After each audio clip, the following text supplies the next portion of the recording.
legend lain, Kerajaan Singasari memiliki peninggalan yaitu Candi Kidal yang salah satu bentuk penghormatan terakhir untuk Raja Adipati. Yang kedua adalah Candi Singosari. Candi tersebut adalah tempat penjelmaan dari Raja Kertajaya. Yang ketiga, Candi Jago. Nama Candi Jago berasal dari kata Jajago yang berarti kebesaran. Ini adalah istilah yang digunakan untuk mengatakan tempat suci. Yang selanjutnya adalah Candi Sumberawan. Candi Sumberawan berupa stupa. Yang kelima, Prasasti Singasari. Prasasti ini ditulis sebagai pengingat pembangunan Caitya atau pemakaman yang dilakukan oleh Mahapati Gajah Mada. Dan yang terakhir adalah Prasasti Malulung. Prasasti Malulung dinyatakan sebagai prasasti tertua dari Kerajaan Singasari. Selanjutnya dijelaskan oleh Najis.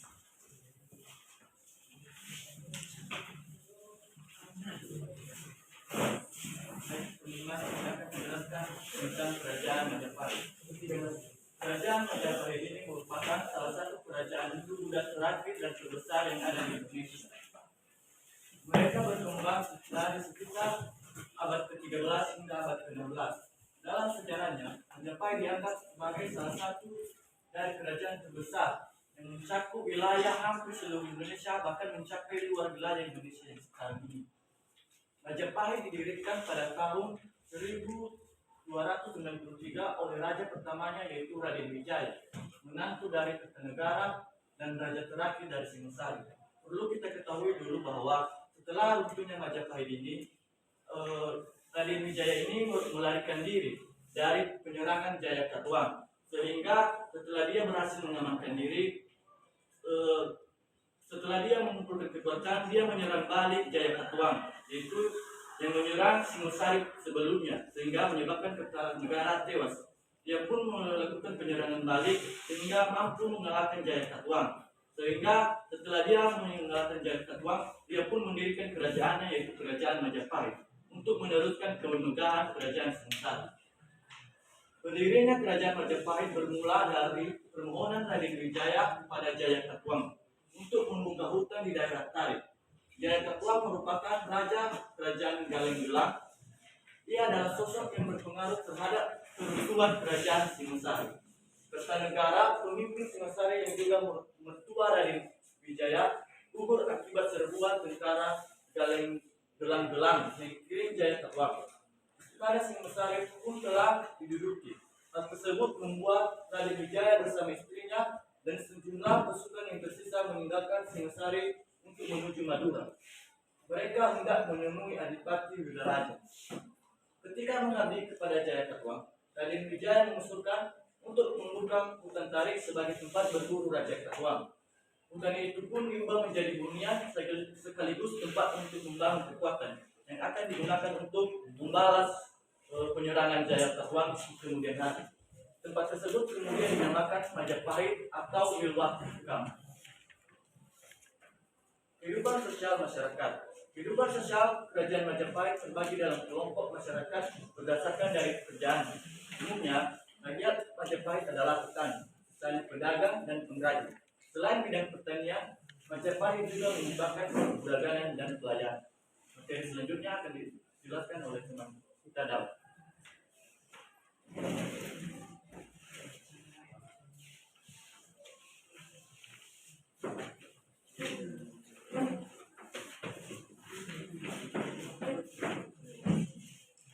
Kerajaan Majapahit mengalami keemasan ketika dipimpin oleh Hayam Wuruk. Kemajuan Kerajaan Majapahit tidak dapat lepas dari ketinggian Gajah Mada.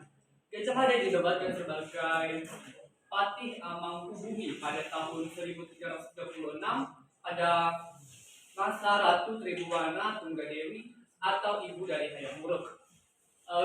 Ketika Gajah Mada dinobatkan, Gajah Mada bersumpah untuk menyatukan Nusantara di bawah panji Majapahit atau yang dikenal dengan Sumpah Palapa.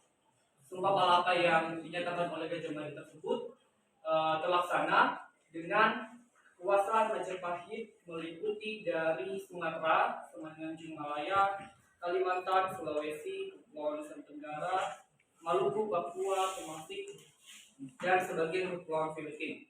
Majapahit juga memiliki hubungan dengan Java, Kamboja, Siam, Myanmar, bagian selatan, dan Vietnam.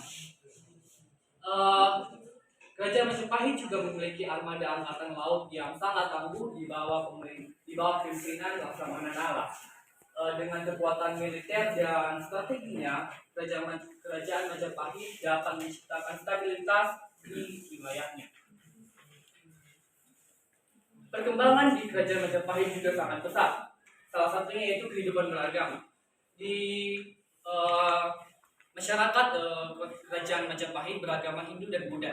Kedua agama tersebut saling bersatu, dan pada saat inilah sudah dikenal semboyan Bhinneka Tunggal Ika, yang artinya berbeda-beda baik Hindu maupun Buddha pada hakikatnya tidak satu jua. Yang pada umumnya kita kenal dengan berbeda-beda tetapi tetap satu jua. Begitu juga pada kehidupan perekonomian. Hayam Wuruk sangat memperhatikan masyarakatnya sehingga ia dapat membangun fasilitas-fasilitas seperti jalan, jembatan, terutama perdagangan. Hayam Wuruk menciptakan lalu lintas perdagangan melalui sungai yang menyebabkan desa-desa di daerah sungai tersebut menjadi pusat perdagangan. Hayam Wuruk juga menciptakan lalu lintas perdagangan melalui pantai sehingga menciptakan perdagangan antar daerah. Selain perdagangan, ada juga mayoritas kerjaan yaitu pertanian. Pertanian juga berkembang, yang dimana sawah dan ladangnya dikerjakan secukupnya dan dikerjakan secara bergiliran, yang dimana dimaksud sebagai agar tanah tetap subur dan tidak kehabisan lahan. Di bidang lainnya yaitu di bidang karya sastra juga berkembang, di mana karya sastra yang salah satu yang terkenal yaitu Kitab Negara Kertagama yang ditulis oleh Empu Prapanca. Ya, Empu Prapanca dan juga Kitab Sutasoma yang disusun oleh Empu Tantula. Di bidang seni bangunan juga berkembang, yang dimana terbentuknya candi-candi.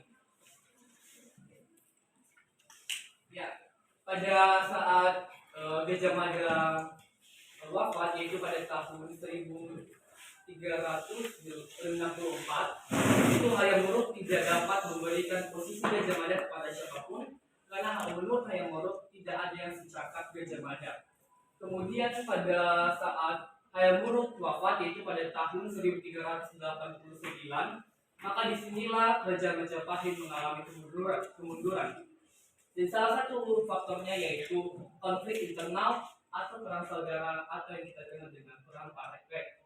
Yang dimana pada saat itu kerajaan Majapahit terbelah menjadi dua, yaitu Majapahit Barat dan juga Majapahit Timur. Yang dimana kedua kerajaan ini saling berebut tahta. Penyebab lainnya juga yaitu meluasnya pengaruh Islam pada saat itu. Selanjutnya akan dijelaskan oleh teman kami Teresa.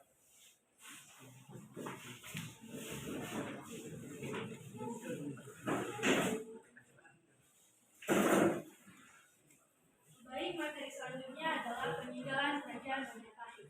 Pertama, Gapura Gajah-Matu. Gapura Gajah-Matu diduga sebagai pintu masuk ke sebuah bangunan suci untuk memperingati wafatnya Jaya Negara yang dalam negara beragama. Kedua, Candi Jabu, tempat pemakaman Ratu Dau, salah seorang keluarga raja. Tiga, Candi Tikus. Candi ini diperkirakan sebagai tempat mandi raja dan upacara tertentu yang dirayakan dalam tahun candi. Keempat, Candi Penataan, merupakan tempat untuk memuja gunung. Kelima, Kitab Negara Kertagama karangan Empu Prapanca, berisi tentang istilah raja-raja Majapahit, keadaan kota raja, candi makam raja, upacara sada, wilayah kerajaan Majapahit, dan negara-negara bawahan Majapahit. Dan terakhir, Kitab Sutasoma, karangan Empu Tantula. Sutasoma adalah peninggalan berupa karya sastra dari kerajaan Majapahit. Kitab Sutasoma pula ditulis pada akhir abad ke-14 dalam bahasa Jawa kuno.